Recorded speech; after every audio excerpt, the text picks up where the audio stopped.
ಓಂ ಗುರುಭ್ಯೋ ನಮಃ. ಗುರು ಶ್ರೀ ರಾಘವೇಂದ್ರ ಸ್ವಾಮಿ ನಮಃ. ಸಮಸ್ತ ಕನ್ನಡ ನಾಡಿನ ಜನತೆಗೆ ನಾನು ನಿಮ್ಮ ಪಂಡಿತ್ ಸಾಯಿ ಸ್ವರೂಪ್ ದೀಕ್ಷಿತ್ ಮಾಡುತ್ತಿರುವ ನಮಸ್ಕಾರಗಳು. ಇವತ್ತಿನ ಈ ಒಂದು ವಿಡಿಯೋದಲ್ಲಿ ಜುಲೈ ತಿಂಗಳ ವೃಶ್ಚಿಕ ರಾಶಿಯವರ ಒಂದು ಭವಿಷ್ಯ ಹೇಗಿದೆ ಅಂತ ಈ ಒಂದು ವಿಡಿಯೋದಲ್ಲಿ ತಿಳಿಸ್ಕೊಡ್ತೀನಿ. ಯಾರೆಲ್ಲ ಈ ಒಂದು ವಿಡಿಯೋ ನೋಡ್ತಾ ಇದ್ದೀರಾ ಕೊನೆವರೆಗೂ ವಿಡಿಯೋ ನೋಡಿ, ಹಾಗೂ ಹೆಚ್ಚಿನ ವಿಡಿಯೋಗಳಿಗಾಗಿ ನಮ್ಮ ಒಂದು ಯೂಟ್ಯೂಬ್ ಚಾನಲ್ನ ಲೈಕ್ ಮಾಡಿ, ಶೇರ್ ಮಾಡಿ ಹಾಗೂ ಸಬ್ಸ್ಕ್ರೈಬ್ ಮಾಡಿಕೊಳ್ಳಿ. ತಿಂಗಳ ಮೊದಲಾರ್ಧದಲ್ಲಿ ಕೆಲಸದ ವಿಚಾರದಲ್ಲಿ ಸಂಬಳ ಹೆಚ್ಚಾಗುತ್ತದೆ. ಉದ್ಯೋಗದ ವಿಚಾರದಿಂದ ದೂರದ ಪ್ರಯಾಣ ಯೋಗವಿದೆ.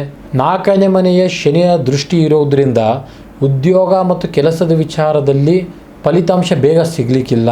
ಇನ್ನು ಆರ್ಥಿಕ ವಿಚಾರದಲ್ಲಿ ತೀವ್ರ ಏರಿಳಿತಗಳು ಕಂಡುಬರುತ್ತಿದೆ. ಕೌಟುಂಬಿಕ ಆರೋಗ್ಯ ಸಮಸ್ಯೆಗಾಗಿ ಹಣ ಖರ್ಚಾಗುವಂಥದ್ದು. 8ನೇ ಮನೆ ಗುರುವಿಂದ ಧನಲಾಭ ನಡೆಯಲಿದೆ.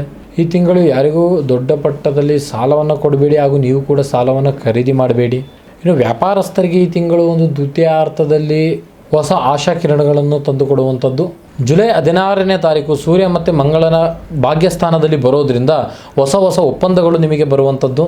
ವಿಶೇಷವಾಗಿ ಹೊಸ ಇಂಪೋರ್ಟ್ ಮತ್ತು ಎಕ್ಸ್ಪೋರ್ಟ್ ಬಿಸ್ನೆಸ್ ಮಾಡೋರಿಗೆ ಹೆಚ್ಚಿನ ರೂಪದಲ್ಲಿ ಆದಾಯ ಸಿಗುವಂಥದ್ದು. ಇನ್ನು ಕೌಟುಂಬಿಕ ಜೀವನದಲ್ಲಿ ಸ್ವಲ್ಪ ಏರುಪೇರು ಕಂಡುಬರುವಂಥ ಸಾಧ್ಯತೆ ಲಕ್ಷಣಗಳು ಭಾಳ ಇದೆ. 4ನೇ ಮನೆಯ ಶನಿಯ ಪ್ರಭಾವದಿಂದ ಮನೆಯಲ್ಲಿ ಸಣ್ಣ ಪುಟ್ಟ ಜಗಳಗಳಾಗಬಹುದು. ತಾಯಿಯ ಆರೋಗ್ಯದ ಮೇಲೆ ಸ್ವಲ್ಪ ಗಮನ ಹರಿಸಿ. ಇನ್ನು ಪ್ರೇಮಿಗಳಿಗೆ ಜುಲೈ ತಿಂಗಳು ಸಾಧಾರಣವಾಗಿರುವಂಥದ್ದು. ನಿಮ್ಮ ಒಂದು ಆತುರವಾದ ಮಾತಿನಿಂದ ಸಂಗಾತಿಯೊಂದಿಗೆ ಜಗಳವಾಗದೆ ನೋಡಿಕೊಳ್ಳಿ. ಇನ್ನು ಆರೋಗ್ಯದ ದೃಷ್ಟಿಯಿಂದ ಈ ತಿಂಗಳು ಎಚ್ಚರಿಕೆಯಿಂದ ಇರಬೇಕು. ಅರ್ಧಾಷ್ಟಮ ಶನಿಯ ಪ್ರಭಾವದಿಂದ ದೈಹಿಕ ಆಯಾಸ ಆಗುವಂಥದ್ದಿದೆ. ವಾಹನ ಚಲಾಯಿಸುವಾಗ ಜಾಗರೂಕರಾಗಿರಿ. ಈ ಒಂದು ರಾಶಿಯವರ ಪರಿಹಾರ ಮಾರ್ಗದ ಬಗ್ಗೆ ನೋಡೋದಾಯಿತು ಅಂತ ಹೇಳಿದ್ರೆ, ವೃಶ್ಚಿಕ ರಾಶಿಯ ಅಧಿಪತಿ ಮಂಗಳ ಆಗಿರೋದ್ರಿಂದ ಪ್ರತಿ ಶುಕ್ರವಾರ ಸುಬ್ರಹ್ಮಣ್ಯ ಸ್ವಾಮಿ ದೇವಸ್ಥಾನಕ್ಕೆ ಭೇಟಿ ನೀಡಿ. ಪ್ರತಿ ಶನಿವಾರ ಅರಳಿ ಮರಕ್ಕೆ ಎಳ್ಳೆಣ್ಣೆ ದೀಪವನ್ನು ಹಚ್ಚಿ. ಇದಾಗಿತ್ತು ವೃಶ್ಚಿಕ ರಾಶಿಯವರ ಜುಲೈ ತಿಂಗಳ ಭವಿಷ್ಯ.